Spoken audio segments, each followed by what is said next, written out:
and Dragons.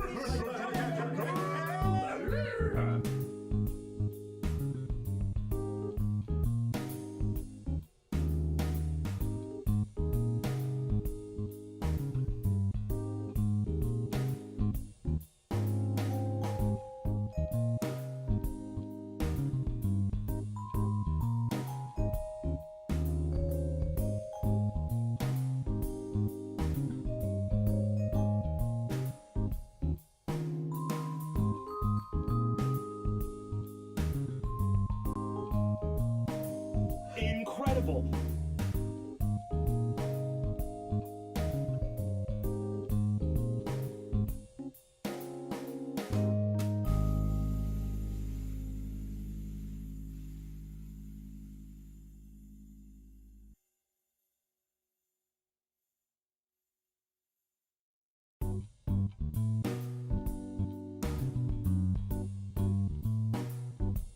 Hey, you remember us? It's 99. We're coming to see you along with some other folks. They're all big.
I didn't see the Vax, cause he's so goddamn stealthy. La da da da da da da da da da da da. Okay, good.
everybody, and welcome to Critter Talk, where we're going to be chatting everything about episode 97 of Campaign 3, as well as some Legend of Vox Machina news, and I don't know, other bits and bobs, whatever we feel like.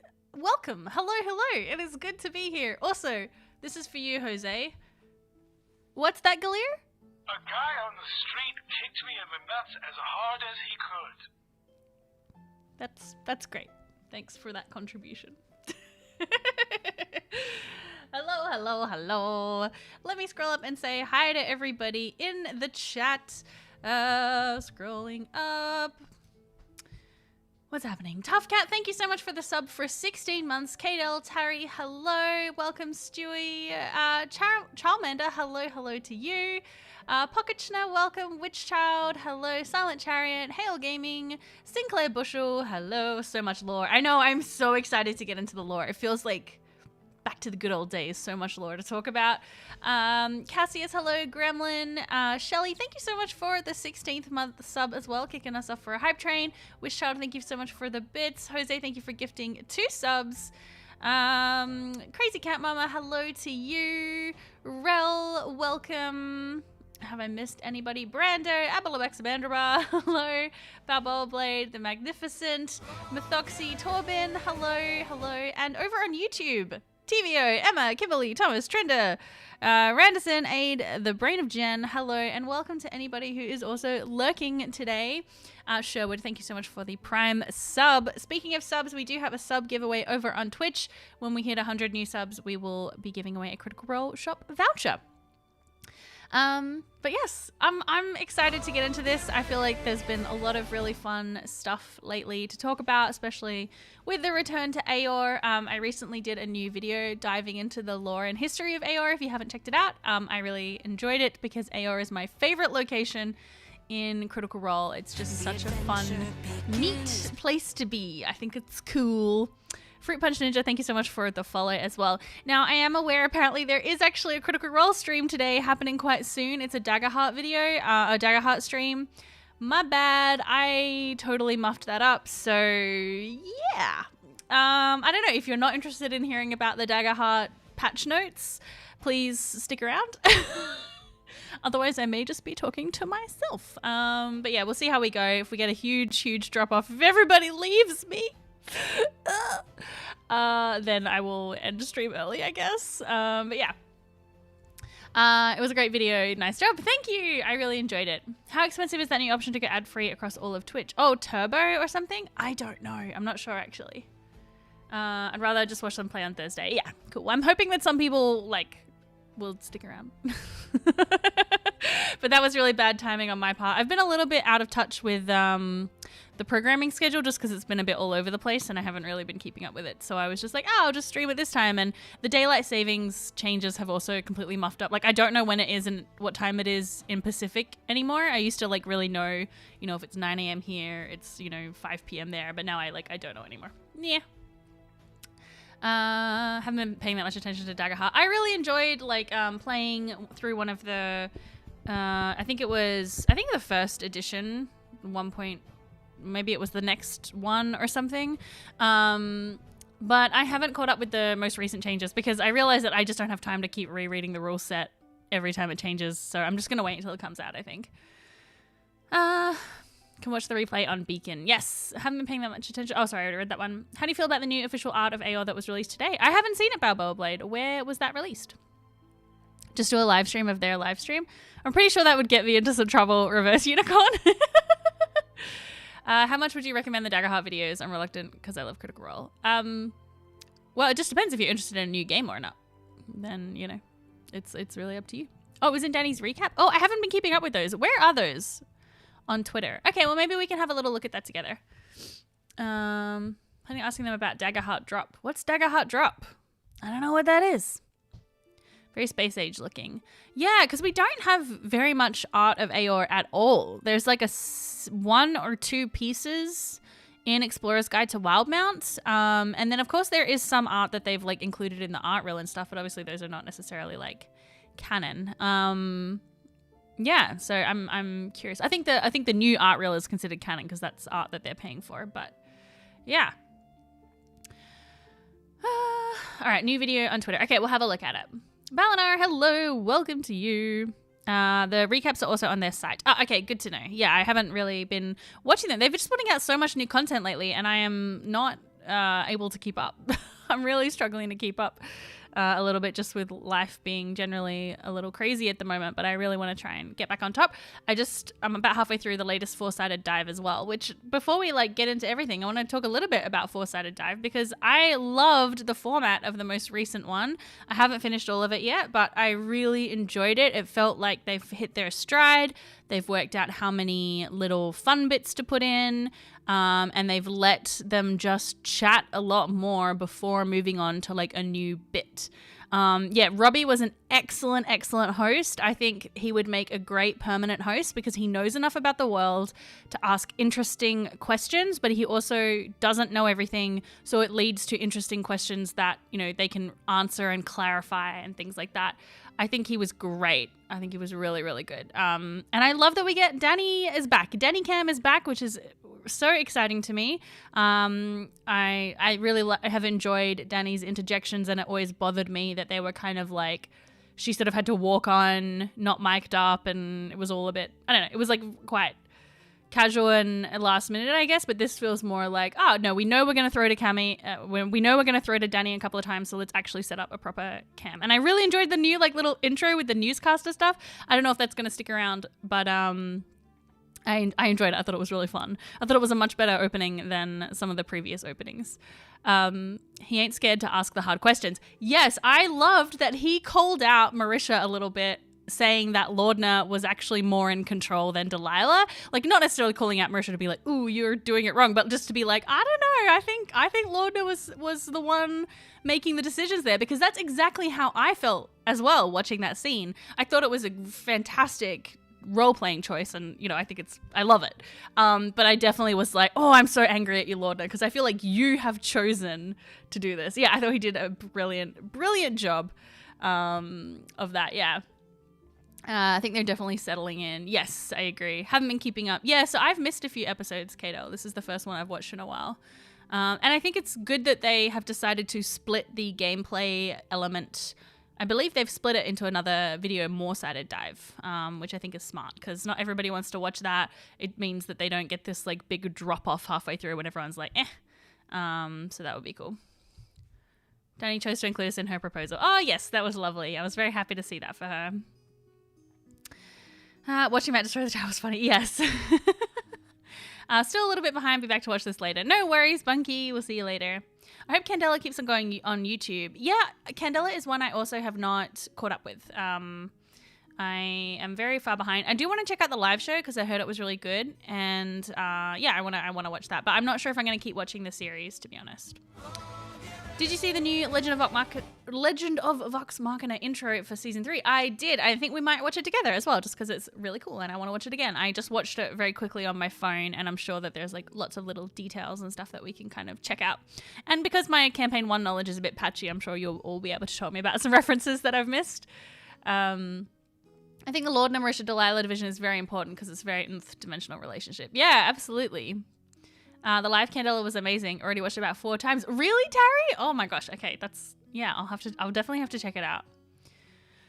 I felt like Lordna was in control, but it's hard to tell how much of that is because basically playing addiction seems hard. Yes, absolutely. I think it's a very sensitive topic that needs to be approached with a lot of care and consideration. And I do think Marisha's doing a really good job of that. So the live show is, in my opinion, how Candela should be experienced. Yeah, I've heard that the vibe is really good of them sitting around, because they're not sitting at tables, they're sitting at little, chairs and things, and that they moved around and stuff. I think that that's really cool. It kind of becomes a little bit more LARPy. I mean, I don't know. I haven't watched it, so I'm just talking at my butt right now. But yeah, I will definitely have to check it out. All right. Hello, Vandy. Welcome. Do you think Laura remembers that Imogen saw Frida's memory of defending the Malleus Factorum? Well, they did bring up the Malleus Factorum, the Factorum Malleus, I think is the switch. She did bring it up, so hopefully she remembers. I don't know. It's a lot for them to keep on top of, Seeing all players on screen at once was good in Candela. Yeah, isn't that how we would normally see it though? in general. I personally like the zoom-ins, but that's just me. I know not everybody likes that because I like to.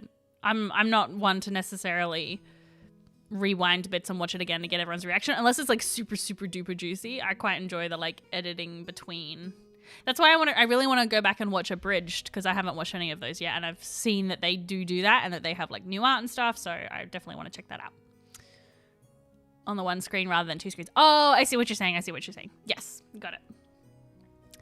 Little audience participation was great in the live show. Ooh, yeah, I'll have to check that out. Felt a little more like a stage play. Yeah. And Spencer is a phenomenal GM. I really enjoy his GM style. So I'm excited to have a look at that. I was really surprised that summoning Fern's devil boyfriend seemed to be basically the right choice. Part of me wonders if Matt just decided to reward a logical choice or he thought about that option ahead of time. I'm sure he decided in the moment how that was going to go. But also, I think it's great for him because now he has another string on Fern to pull for a fun narrative moment, you know? Like, I think whenever she used it, it was going to be beneficial so that he can then really fuck her later. You know what I mean? Like, really fuck her over, I mean. I think that would be, yeah. I think that's probably what's going to happen. There's going to be something that goes on with Fern. So I'm excited about that.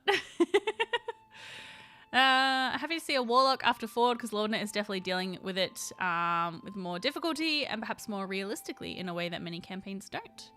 Well, I guess it's hard to know, isn't it? Because we can't see into other people's campaigns. So we don't know how people are necessarily playing Warlocks. I myself have not played a Warlock. Well, that's not true. I've played a Warlock for maybe like 3 or 4 sessions for a campaign that ended up fizzling. And I basically just stole Ford's backstory for my Warlock character. Because we were playing in, what's it called? Ghosts of Saltmarsh. So it was like a seafaring community where we started. And I was like, I want to be a Warlock. I want to be a Warlock of the sea. I'm going to just basically steal this thing because none of my friends have watched Critical Role. So that was fun. Looking forward to Dominox poking around in Lorna's head, resulting in Delilah failing her wisdom save. Ooh, that would be super juicy. That would be cool. It'd be cool to see Delilah's fears play out. Yeah, that would be sick. And then that would be good because it would give Lordner a little bit of something over Delilah, which would be interesting. My big question that I think the cast hasn't thought of is since Vex and Percy's daughter is connected to the devils, are they worried she can be used as a soldier for the war? I don't think she's necessarily connected to devils. Well, I suppose she is because she's the result of Percy's pact, but I think it's more like she's a tiefling. I mean, I don't know. I guess I don't think we would ever see that necessarily played out unless there was like a campaign with those characters in. So, but that's a really interesting idea for sure. I do wonder if we're ever going to get a campaign like set well into the future with like Percy and Vex's kids and stuff. Like that could be interesting. I don't know if they would ever want to do that, but it would be pretty cool to see. You can play patrons as not even knowing you exist. Yeah, absolutely. Yeah, well, I've got a Warlock in my game. In Jared, my husband, is playing a Bardlock. And so I've made his Warlock patron be basically just shows up when she wants something. And if he reaches out and asks, like she'll always try and extract a cost because she is also demonic. And so or devilish, I don't know. She's some kind, we haven't established it. She's just sort of, hanging out. I've made her she's basically Elizabeth Hurley in Bedazzled. Which is very fun to play. Like, he's never seen her true form, but that's how she presents herself. It's fucking great. It's so good. I love it. So yeah, I do want to lean a bit more into that patron relationship at some point. We just have a lot of story beats going on in my campaign at the moment, and I'm trying not to like overload my players with too much at once, but it's really hard because I'm like, I want to do all the things at the same time. Yeah. More interesting if we have Trinkets kids. Oh yeah, we do a honey heist with Trinkets kids. That'd be so cute.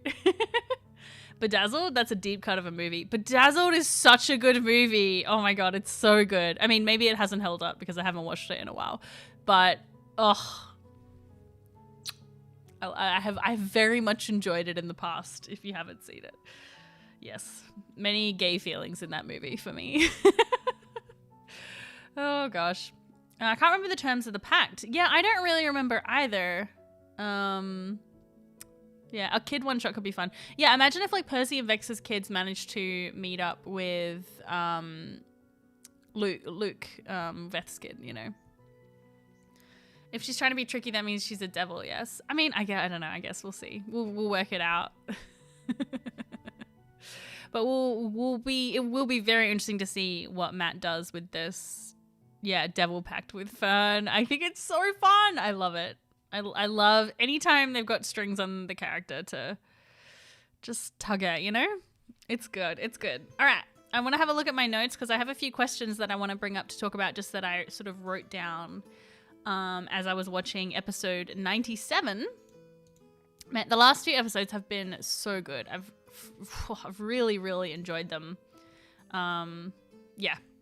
Anyway, just so much good, juicy lore. Right. We have got... All right, what kind of experiments do we think that Essek would want to do on Ashton? Because there was this moment where Essek is like, ooh, your brain seems cool and I want to check it out a little bit more. Yeah, I'm just wondering, like, what kind of stuff would Essek do and what could Ashton learn from it, you know? I think Ashton has always, like, yeah, I think Ashton said that they have always had, like, a lot of questions or unknowns, uncertainties. I can't remember the exact terminology that they used. But, yeah, it would be cool to, like, I don't know, see if Essek can kind of give any cool answers. And I wonder if we'll actually get to see that play out in the campaign, or if it's just going to, you know, maybe be some behind the stories things. Yeah, some Inception, Alan. Yeah, like, I wonder if Essek will dive into Ashton's memories and if we would ever get to see that. But then it's from Essek's point of view, so I don't know. I'm not really sure. I'm also wondering, because we know that Ashton has chronic pain, and I wonder how much of that comes from, because Matt talked about there being within inside Ashton this kind of like push and pull between the Titan side and the Dunamancy side, and that was kind of like, that was sort of part of what was causing a lot of the pain.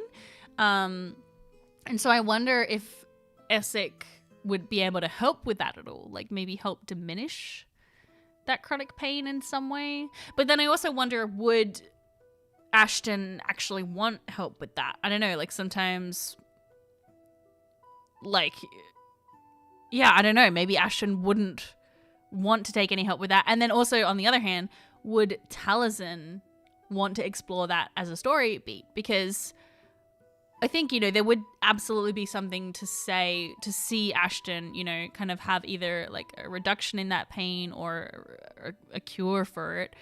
But the experience that, you know, most people with chronic pain, I mean, that's the nature of it, is that it's chronic. There is no cure. So I wonder if it's better, like, narratively and for, you know, I don't know, representatively for those people who have those struggles, that there isn't something that can cure it. I don't know. Anyway, that's just some thoughts that I have about that. I think it's really interesting. I think Ashton is a really fascinating character. I really love, yeah, thinking about Ashton and talking about Ashton, you know.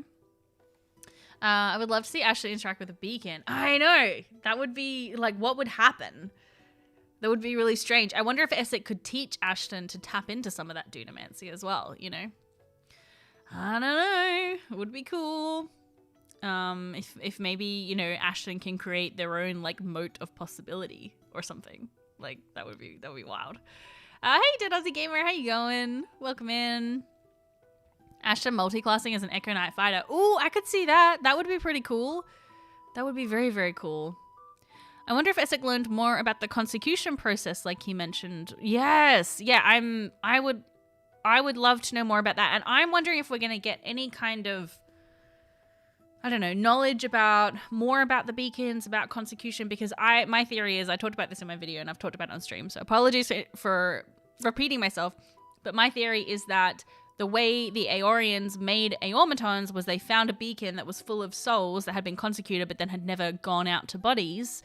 and all the souls were still inside, and they took those souls and put them into the Aeormatons, and that's how they ended up with souls. Because we don't know how Aeormatons are made. Like, we don't really have any sense of their construction, what that process looks like, and I don't know. And that's my theory for how the Aeormatons sort of came to be. So I'm wondering, with Essek in the group and they're in Aeor, if they might find some information about that. I wish FCG was there. It's just crazy that FCG is not there. But, you know, it is what it is. Lovely Chaotic Cupcake and 31 Jason, thank you so much for the subs, for the resubs.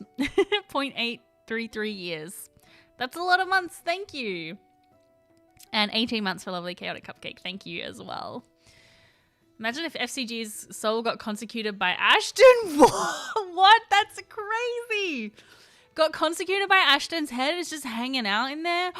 What if all the people they've killed, there's just parts of them inside Ashton's Dunamancy business? That's wild. That would be really fun. That would be so strange. I don't know. Ashton has got a lot going on with themselves, but you know. Maybe FCG is there in a new bot. Yeah, some people have theorized that we might see Sam return, not necessarily as FCG, but like as another Aeormaton. I don't think we will, because I don't think Sam would want to sort of repeat something, that he's already done, but it would be pretty cool. I don't know. Hey, Jordan, welcome in. Sprinkle is the original beacon being. Yeah, Sprinkle is the Luxon. I randomly decided to listen to the CR2 recap. Matt talks about what would have happened if the Mighty Nine held onto the beacon longer. Eventually, they would have possibly gained some sort of Dunamancy feats and powers. Yes. Yeah, so that's why I'm wondering if maybe Essek can help, like, Ashton tap into that stuff, you know? Did Ashton say at some point that he has voices in his head?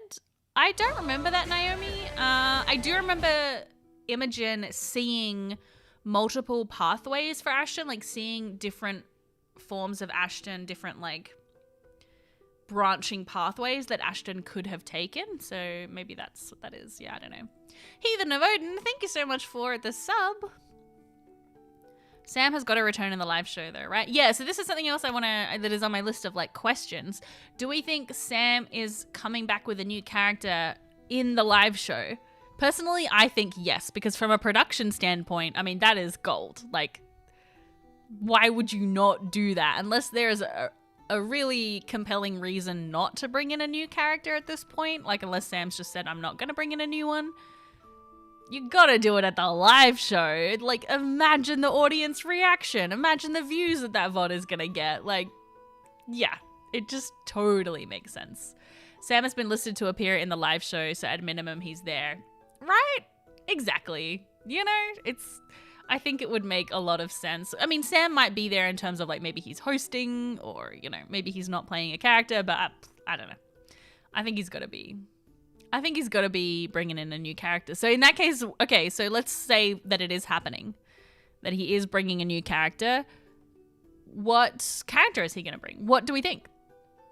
Like, what is everyone thinking? I think a Rylauren would be sick, or maybe the problem is I don't think it could be a defecting Ruby Vanguard member because of Laudna's experience with Border, like Laudna and the others having that like Ruby Vanguard infiltration, so I don't think that that's gonna happen, but yeah, that would be pretty cool.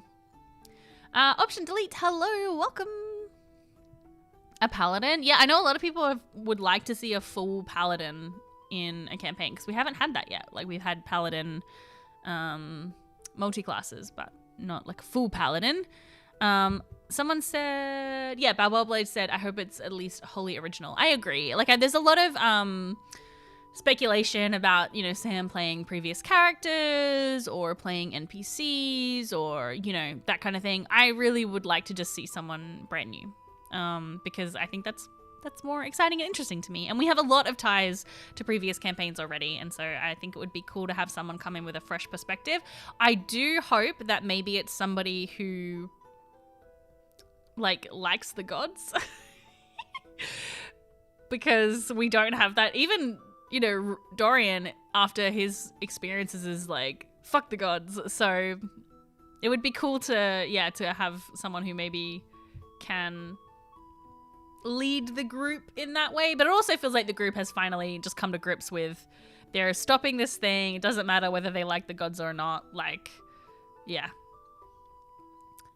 Oh, Brennan is hosting Bell's Hills Live? Is that true? Oh, wow. That's crazy if so. I think for class, since everyone has trouble staying up, I think Twilight Cleric. Oh, yeah, Cleric could be good too. Oh, he's Master of Ceremonies. Oh, shit, that's so good. Oh, I love Brennan. Okay, well, that's great. That immediately elevates things for me too. That would be very, very cool. I wonder if that means that Brennan is going to play a guest character because in the last live show we had, which was the Mighty Nine one-shot, the host ended up guesting. So that could be cool. Brennan's hosting, but not DMing. Yeah. He's back as Tarry with Dodie. Yeah. It would be 9 players total. Yeah, it would be a lot. I'm enjoying the show more without Sam. Just too many lame humor breaks in the action. Oh, I gotta disagree, Dan. I totally disagree. I think I like the humor breaks. I wouldn't call them lame. Sam would come back as an Echo Knight or a wizard. Yeah, an Echo Knight would actually be cool as well. What if I saw someone, I can't remember, I think it was like before I went live, someone in the YouTube chat said it would be cool if Sam was playing someone from one of the Aeorian bubbles. That would be sick. When will the VOD be available for the live show? I believe it will be available just the same like the Monday after as per usual.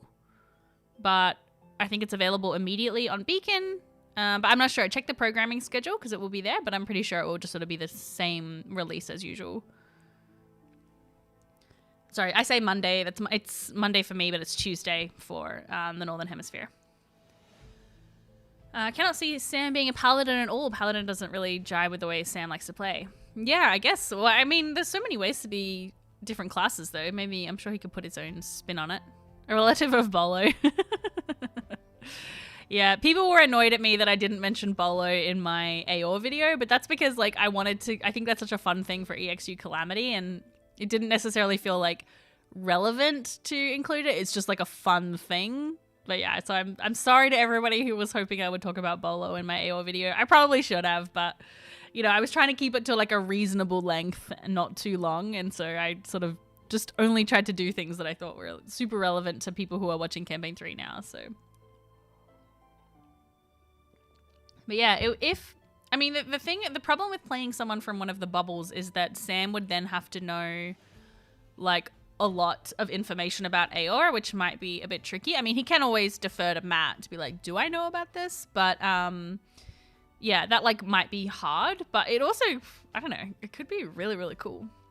But as I talked about in in my Aeor video, there's no like known way at the moment to release those bubbles, and the only time we've seen it happen, the people inside withered away to nothing. So, yeah, I don't know. Depends what Bell's Hells get up to, I guess. So out of date with everything in President Xandria, right? Yeah, it would be it would be so weird, but they would also be much more advanced in terms of like the way they view magic and technology because they lived in a world that was much more advanced than the world that the group lives in now. So yeah, it would definitely be very interesting. My mind is so blown that Aeor was powered by an imprisoned grand demon. Yes. Okay, so we haven't quite got to that yet, but we are going to jump into talking about that sort of second half of the episode because that was so cool. What a cool idea. I don't know if it's the entirety of Aeor was powered or if it was like a specific thing was powered or did I just mishear that? I don't know if it's confirmed either way, but pretty damn cool. And obviously, it's a danger to Ludinus's plot because Ludinus has gone to deal with it. So, yeah, I mean, they were joking about, let's make friends with it. But I do wonder if there is some way for them to cut a deal or something. I don't know. Maybe it was just the Malleus Factorum. Yeah, that's what I'm wondering too. I think it might have just been powering that. That wing was powered by the demon, like the Genesis ward. Yeah. Well, I'm not sure if it... I think they are in the Genesis ward, right? But they're like underneath it. Yeah, I'm not sure. Scandal liked being an ASMR that one time. Yeah. They wouldn't even know the gods left the planet. Yeah, that's true. Yeah, they wouldn't know about the schism. Yeah, that's wild. Matt just says engine, so it could be the engine that makes Aeor fly or the engine of the Factorum. Yeah. If only Caleb hadn't disintegrated the T-Dog. Yeah, they could have just used time travel. That would have been, I think, a bit tricky for Matt, for sure. They wouldn't know the Pleasant Day weaves and ley lines. Yeah, everything would be so different, you know? It does kind of seem like they could just leave and let Dominox be Ludinus's problem. Yeah, because it's interesting that they decided to go with it, and I think it was just partly of like, well, this is kind of a plot hook that's been dangled in front of us, so we're going to follow it, which I think is good playing. Like, when your GM dangles something in front of you, it's usually a good idea to follow it. So yeah, the plan was to kind of maybe see if they could hinder Ludinus while he's here and potentially vulnerable because he's dealing with this Dominox thing. Traveler England, hello. Speech might be different. Yeah, well, we know that the Aeorians spoke. I think it's it's kind of like a draconic situation, I think. I remember from campaign 2. But yeah, we know they spoke a different language for sure. I like the idea of trying to use Aeor's tech against Predathos. Yeah, well, because it's hard because yeah, the god Aeor was against the gods in general, but that sort of god technology might be useful for dealing with Predathos. I mean, I don't know. First time chatting and new to the D&D world. Welcome, Big Spoop. It's good to have you. And welcome to the world of D&D. If you have any questions or thoughts, please feel free to chuck them in. I really hope we get more demons and hells in the campaign. I feel like there's a whole side of the story we're missing out on. I know, it would be cool. Oh, imagine if Sam plays like a paladin of a betrayer god or something, because then we will get to see the side of the betrayer gods. Not that they, like, as in the way that they're handling Predathos too. I would just love to know what's going on with like the gods and the betrayer gods and like what those Zoom chats are looking like, you know, because I think this could be a similar situation to when Aeor was destroyed of like, oh shit, we gotta band together because otherwise we are all going down. So I'm so curious to know what those those Zoom chats look like. The engine with the Grand Demon just powered a toaster. You know, sometimes you gotta make a lot of toast. So, yeah. In the way the tree powered the city in EXU Calamity. Yeah, that's true. It could be like that for sure. Yeah, so what else? What other notes have I got here about this? Okay, so what do we know about the Dominox? We know it is the Grand Demon of Loathing. We know it went missing during the Calamity or before the Calamity. I'm not really clear on that. Does anybody remember? Because I think it's interesting. If it was during the Calamity, that would make sense because they're working on their Factorum Malleus. The Calamity lasted hundreds of years, so they're working on their Factorum Malleus. They need something to power it. They get Dominox to power it, and then the gods catch wind of it and destroy Aeor. He was completely absent during the Calamity. Right, okay, so he might have been captured by Aeor beforehand. They probably were working on this stuff for centuries, I imagine. If not longer. And the carving of gifting. Ugh, I hated that. I absolutely hated that scene with Chetney when Dominox got into his mind. I didn't like that. Anything with kids, I'm like, nope. Nope, that's a hard nope from me. I don't like it. That was really, really creepy. Extremely well done on Matt Mercer's part. Matt Mercer is so good at doing those really creepy scenes. And Travis was role-playing it so well. I mean, I hated it, but I really enjoyed that scene as well. It's like, I hated it, but I also enjoyed it, you know? And now we're going to see what happens with Robbie, with Cyrus, which will be interesting. And yeah, whoever else. I love that idea, though, of Delilah within Laudna failing a save. Like, that would be fascinating to see if that would happen. Or if she would be immune because she's, like, protected by Laudna or something. Talk about how Dominox is my worst nightmare, something that leads on self-loathing. I'm with Talon and I'm fucked. I know, that was really funny when Talon is like, well, I, for one, welcome our demon overlord, you know. Because all those insecurities and self-doubt, etc. Yep, I feel quite similar. Do we think that Chetney did all that kid killing stuff? I don't think so. Because I think the whole point is that the demon is feeding on your own insecurities and doubts. And so that feels like, what if I did? You know, like that's something that maybe keeps Chetney up at night. And so the demon is like feeding on that fear. I don't know. I also don't, unless Travis specifically put it in his backstory, like he told Matt. I don't know if Matt would also impose that on him, because that feels, I don't know, that feels a bit icky to be like, oh, by the way, your character killed a bunch of kids, you know? So I think it would only have happened if Travis specifically said that it had happened, or if Travis had communicated in some way that he was okay with that, you know, having been a thing of like, oh, I don't know what happened in my past, you know, but if I killed kids, I'm fine with it. I don't know. It just doesn't feel, it doesn't feel like it would be a thing. But, you know, that's just my opinion because I'm coming at it. I couldn't do that stuff. Like, harm to kids is a red line in my campaigns. So, you know, some people who have kids could also just be like, yeah, it's fine. I don't, like, in a fictional world, I'm okay with, like, talking about this stuff. So, to be fair, did Sam know that FCG murdered his entire party? I think so. I think it was pretty clear from the beginning. But maybe that's not true. I don't know if we ever got any specific confirmation about that. Another director gone at work. Nothing changes except everything changes. Oh no, Tari. At the moment, we're talking about Chetney's nightmare vision with the Dominox. Travis probably had it ambiguous in the backstory, and Matt took it from there. Yeah, potentially. But yeah, I think that would definitely be something that Matt wouldn't do unless he like knew that Travis was going to be okay with it, because it's pretty bad. It's not great. He said it the one-eyed monster joke. That's true, El Birmingham. How could I forget? How could I possibly forget? But yeah, I mean, I think I know that for some people that line doesn't exist, but I know for me personally, there is definitely a line between like talking about harm to kids in games. Like, it's just not something that I find fun. So, yeah, Sam and his long cons. I know, right? When I must have slayed pussy. Yes, Sarah.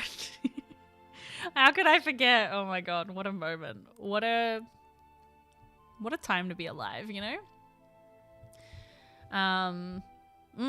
Yeah. So anyway, I'm scared and excited to see what happens with Cyrus and Dorian's vision, and curious to know how many others are going to get it, and what this like Dominox is actually doing / you know, what they're going to do with it, because they're like, well, maybe we shouldn't put it back, because if it's fucking with Ludinus's stuff, then that's good for us. But they obviously are here now, and they don't want to just like leave a grand demon running around.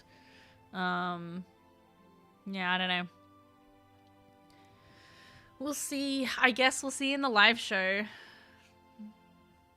But yeah, I wonder if like, what if Sam is playing like a champion of the Betrayer God sent to deal with Dominox or something? Like, that's kind of how that connection is made. I don't know. It would be pretty cool. Pretty cool. All right, what else have I got in my list of things? Yeah, well, I guess the question is so, okay, so we know that the Grand Demon is bound to the engine with something called Opinion of Service, which is when they die, they go back to the Pinion, and they keep, like, being kind of, I think it seems like they're getting killed over and over again, and that energy is what's driving the engine. And that there are, like, symbols or seals that normally keep him in the Pinion of Service, and those seals have been like either tampered with or damaged in some way. I wonder if someone has done that, or if it's just like because it's been so long, you know, over time they've slowly degraded. Yeah, I'm wondering if there's like a third party situation going on, or how it managed to like get out, because clearly Ludinus didn't get it out. Like, somebody else did, or something else made it happen. So Yeah, an Aeorian wizard from the Age of Arcanum. That would be pretty cool. Paladin of Betrayer God. Yeah, I would like to see that. I think that would be really cool. Dragonborn egg nursery in danger for my players to rescue, but hurting little eggies feels bad. Oh yeah. No. Can you imagine how mad you'd get for being killed and resurrected for years without stop? I know. Well, that's why they're like, maybe we could make it a friend. Oh, released from the Apogee Solstice. Oh, of course. Duh. Yeah, that makes the most sense. There's too much lore to keep on top of, especially now that I'm not doing my recaps as much. I have been not as across things as I once was. But yeah, that makes sense, the Apogee Solstice. So that means that it's been out for how long? How long has it been since the Apogee Solstice? I don't know. Seems to me like the Dominox would be a boss fight for the live show, but they're also on a mission. Maybe they could bump into or save a new Aeormaton played by Sam. I don't think Sam's going to play another Aeormaton, but I definitely think they're going to find Sam's new character in Aeor somewhere, either during the fight. It depends how long we expect the fight to go for, because they're obviously going to want to bring Sam on with enough time to get to know the characters. Or to get to know the character, sorry. At least meet the character. So I don't know. A month or two, 3 weeks. Yeah, I think it's been a few weeks. I don't know. Yeah, years, but also just weeks. It has been such a long time in the real world. It's only been a few days since they were in the Feywild? Wait, what? No, it's been longer since they've been in the Feywild, right? When did they go to the Feywild? Oh my god, I'm all over the place. Sam's character could be a prisoner of Dominox. That's true. Because we know that there are Cerberus people here and Empire people here as well. So he could play someone from the Empire. That would be interesting. What if it's somebody that like Essek knows? Because it's an Empire person. That would be interesting. Ashton blew up the same week FCG died. Oh my god. There's a lot happening. We have to go to the moon the same day they left the Feywild. That's right. Oh my gosh. Just so much happening in the space of like 2 or 3 days for sure. I'm here for Ashton's jealousy over Fern's Paladin. Yeah, I don't know. I'm not sure if Ashton would be the one to be kind of the jealous type, but keep in mind, Sam doesn't have to come back. Oh, yeah, totally. Like we said earlier, like, this is all hypothetical. So this is just if Sam was to come back, how would it happen, you know? Yeah. On the moon for only 2 to 3 days. Yeah.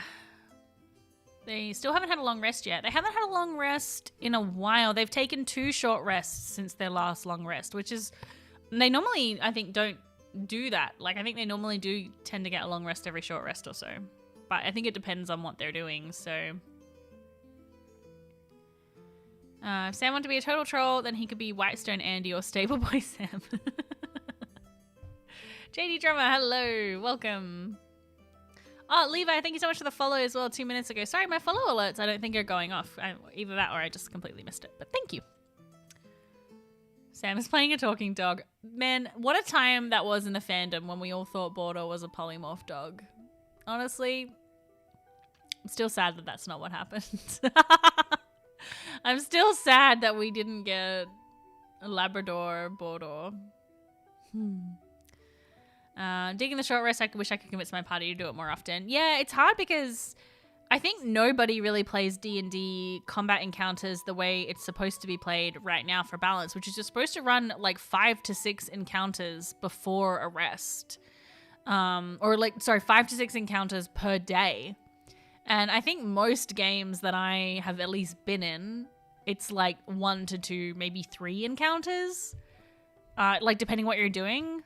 You know, like if you're in a city, generally you're probably going to have more rests because you're sort of role-playing like just living life in the city. But like if you're in a dungeon or something or somewhere like Aeor, then yeah, I anticipate you're actually going to have to start bumping up the amount of encounters. Not all encounters have to be combat. Oh, totally. I agree. But yeah. But I guess the encounters, the point of the encounters is to drain the resources. So in order to have those rests and everything to be balanced the way it's supposed to be. But I don't think many people play it like that. But as I said earlier, I mean, we can't see into other people's campaigns, so yeah. None of my spellcasters would survive that, yeah. That's one of the things that I like about Daggerheart, is that I like that a lot of the abilities refresh per session and not like per rest, so that you know that you can do your cool thing every session, you know, rather than waiting until you get a long rest or something. But like I only run games for about 2.5 hours per session, and we only play every 2 weeks tops. Like that's when we're on schedule, but usually it ends up being every 4 weeks. And so I don't have time to run 6 encounters. Like I would normally have a few roleplay scenes that might drain some resources, and then like 1 to 2 combat encounters. But like 1 combat encounter really is kind of all I can fit into my session, because I'm only playing for 2.5 hours, and yeah, I just don't have time to do it otherwise. And also like my players, I think, enjoy that like level of roleplay versus combat exploration sort of stuff. Yeah. We have to end up playing for like 5 hours, and it's still not enough for me. I mean, I would love to play for longer. It's just that I have a 7-year-old, and so we can't start playing until sort of after, you know, dinner time things with the kid, and then we have to put the kid to bed, and then by that time we're exhausted because then the kid wakes up really early in the morning, and like, yeah. Plus I'm getting old. I don't have the capacity to stay up for too long anymore, and because we play at night, you know, that's not it. But as a DM, I don't think I could run a game for more than 3 hours. I just get really exhausted DMing. So yeah. I want to know what you think about them using the harness on the demon. I mean, I think that will be pretty hard to do. I would be very surprised if they could pull that off, but yeah. I don't know. It would be pretty cool to see what kind of abilities they would get from being able to do it. But I'm not sure if they're going to be able to do it. Let the kid play. I mean, I would bet he doesn't really want to, so, you know. If he wanted to, then it would. Plus, our game deals with a lot of adult themes, so it's not particularly appropriate. Just thinking about some of the shenanigans that Jared gets up to as the Bardlock. Definitely not appropriate necessarily. Have you given your thoughts about the new character artwork? Yes, we had a look at that in the last stream. I love it. I love the new artwork. I think it's really great. Hannah is such an incredible artist. She's brilliant, and I like to share it because it felt very special. But she did a portrait of me, which is my Twitter avatar, and I'm gonna get it printed out because I love it so much, and I'm like, it was so beautiful. But yeah, I think she did a great job. Oh, that reminds me, someone said I can't remember who, a few people said to have a look at the new art for Aeor, which I haven't looked at yet, so let's have a look. Let's find it. Someone's car alarm is going off, and no one is coming to fix it. Okay, so it's 2 minutes. I might just scrub through to find the art of Aeor. Oh, is that it? No.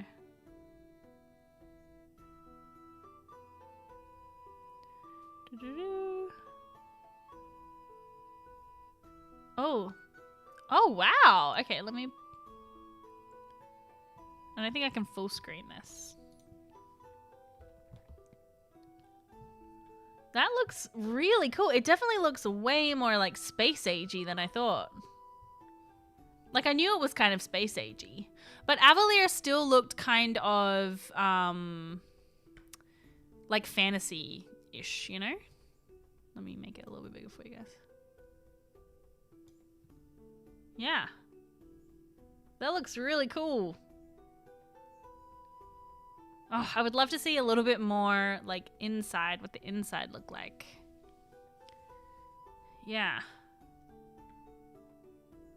Super spacey. Yeah. I think it's kind of like the blue broomstone is really, and it's the big landing pads that are making it look really spacey. I mean, I think we can probably agree that Aeor is, like, not necessarily a great place to be. Matt described Aeor as brutalism. Yeah, exactly. Like, I think Aeor was, like, not really a good place. I mean, just based on some of the experimentation we've seen, they've clearly been doing human experimentation. Like we saw within that monster, there was like a human skull inside, and like I don't think it was a particularly like Avalier felt like, even though it was the bourgeois kind of bourgeois, yeah, bourgeois. How do you say that word? You know what I mean? Bougie. Anyway, and I think Avalier did have that more like Art Deco kind of a vibe. It felt a bit more like, you know, Great Gatsby-esque sort of feeling. But this definitely feels a lot more like cyberpunk or something like that, you know. It's by Eldritch Blep on Twitter. Excellent. Oh, I wonder if they posted it. So we can have a look at the full picture. Eldritch.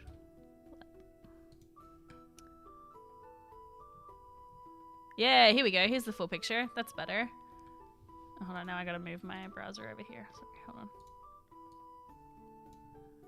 Smaller again. There we go. Yeah, really, really cool.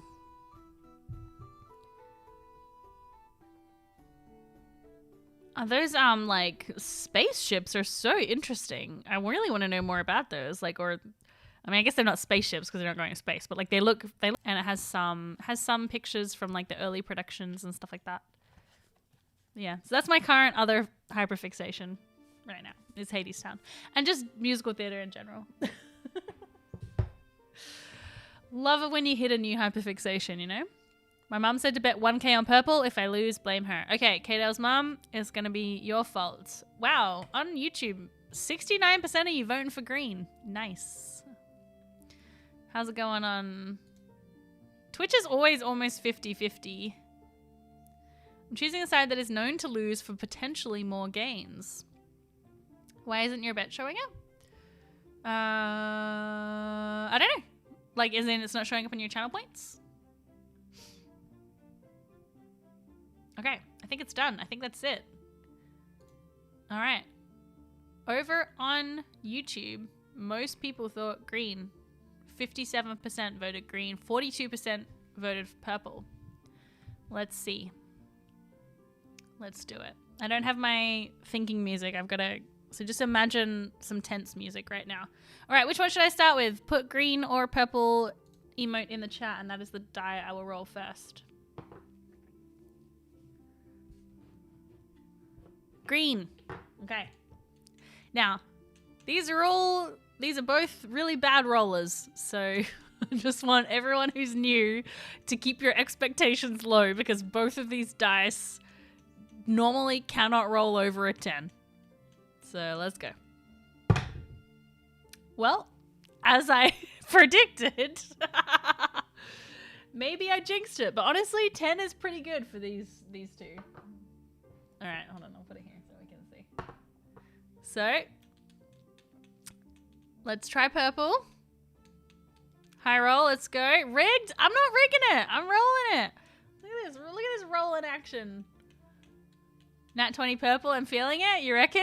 I don't remember the last time we had a nat 20. I feel like it's been like a year. It's a 50-50 chance now. This is right. This is right. Oh. Well, it has a 2. It has a 2 in the number. Does that... It's close enough, right? It's right next to the nat 20. It's right next to the nat 20. Green is the winner. Green is victorious. Love that for half of you.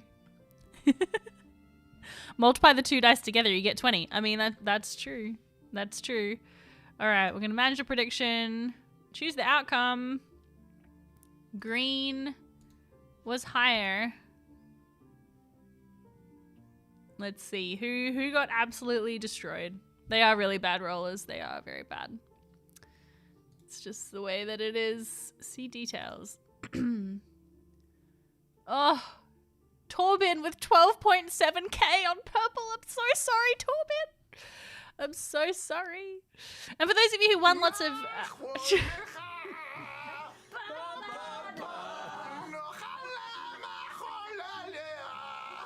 Great. For those who got lots of channel points, we do currently have a channel point community challenge, which is a movie night in the Discord. So if you want to use your channel points for that, you absolutely can. We're going to cut to a short ad break. I'm just going to go to a be right back screen so you won't miss anything while the ad runs, and we will continue our discussion when I get back. Bye.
hello.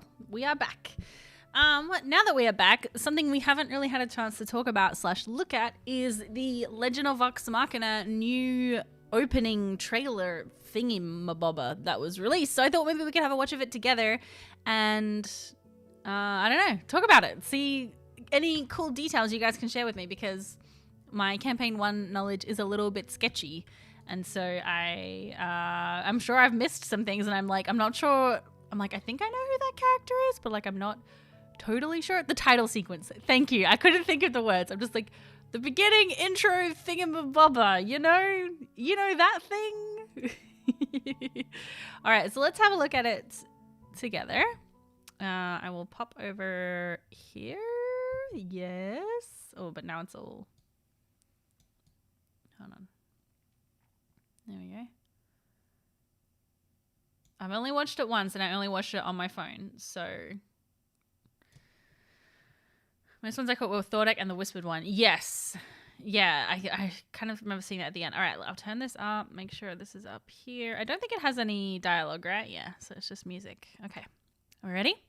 I'm ready. Let's have a look at this. Let's have a look at this frame by frame. Let's go through it. I want to see, because it goes by so quickly. The lighting is so good. Yes. Keyleth all alone. I know.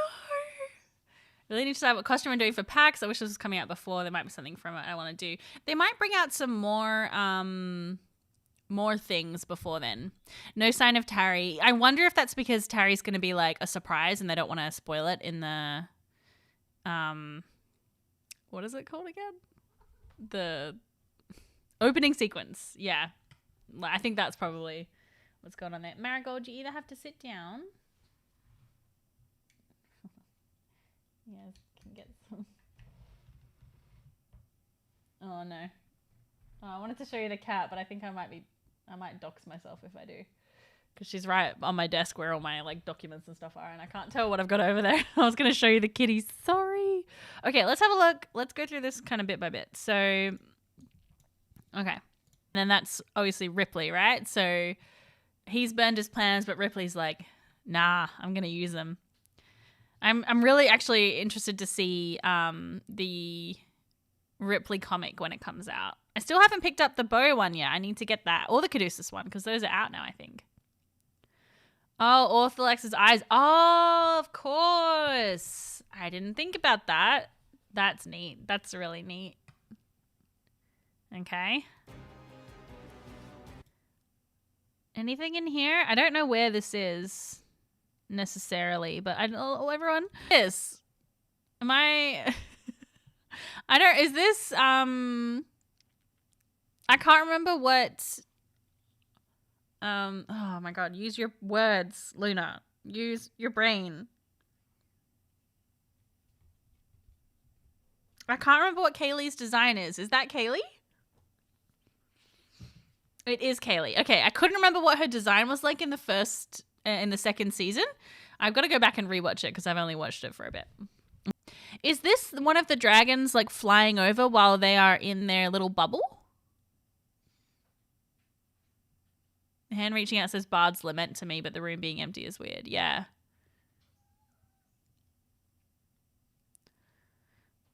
Yeah, what do we think this is? I think this has got to be when they're like, there's that moment where they get freaked out because the dragon is coming over, but then the bubble like holds. And who are these people here? So we've got Gilmore, we've got Keeper Yennon, we've got Allura. This must be Cassandra. Lady Kima. Who's this? The only comment I remember is in the campaign ending. I don't think 3 is the final season. Yeah. Yeah, does anyone know who this is? I'm sure you guys all do. I just don't remember. But I think it's got to be the dragon. I think it's the dragon going over. Rodus is just there. Yeah. Kynan. Oh, Tarry? I don't think it's Tarry. The colors don't look quite right.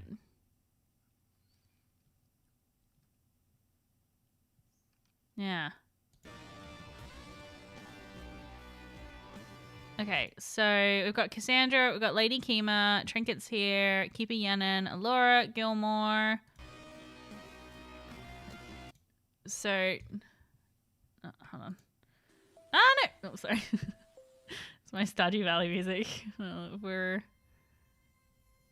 are we? We're here. Hold on, I might just mute it because the music is so weird. Yeah, so we don't know who these other people are.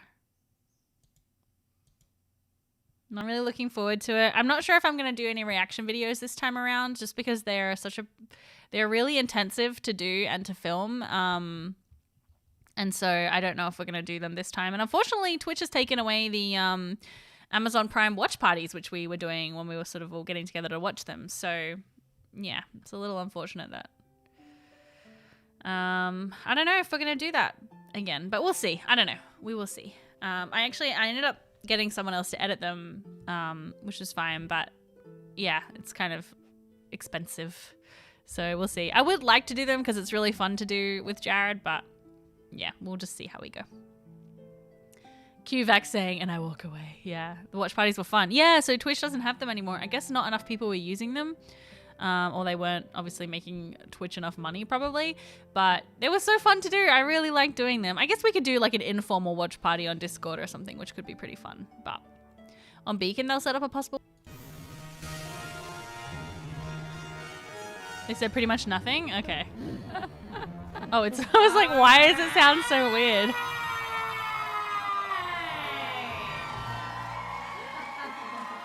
So, as I mentioned, I missed you. But you know what else? Oh, dang! Vox Machina. A team of to be begun. Peek at Legend of Vox Machina. Matthew Murray. Oh, what do y'all say we roll right into that footage? No, we've already seen this. Blah, blah, blah, blah. So we finally have a release date! Well, January time. Are things about to get a little spookier, or was it just time Audio for a isn't change? great. Yeah. Oh my goodness. Things will definitely get scarier. The tension is higher. Stakes are more important than ever. Also, who doesn't love October, right? Yeah. Yeah, this was like more like it would be like just like a hype video or whatever. Didn't get any actual info about when the season might conclude. Yeah, I'm curious like how many seasons I reckon it's going to be. I think 4 seasons probably does seem good, especially as it looks like they're introducing more Vecna in this season. So I'm guessing this next season is going to be Chroma Conclave, and then season 4 will be Vecna, unless they choose to do the Chroma Conclave over 2 seasons. But yeah, I guess we will see. Because like if Avantika animated, it's going to be so good. I'm loving the Critical Role cooldown. Yes, I'm enjoying it too. I really like it. But I also, yeah, like I said earlier, I thought the new 4-sided dive format was great, or at least the way that would be ideal. The live show is Saturday, and then they're airing it on a thing. Okay, anyway. We'll talk about it. We'll talk about it. We'll see what's happening. But I will see you all really soon. I'll see you in the Discord. If you're not in the Discord, you can join right here. I will put it in the YouTube chat as well. It's just discord.gg/Luboffen. And I think that's everything. All right. Bye, everybody. Have a great day or evening or afternoon, wherever you may be. I'll see you soon. Bye.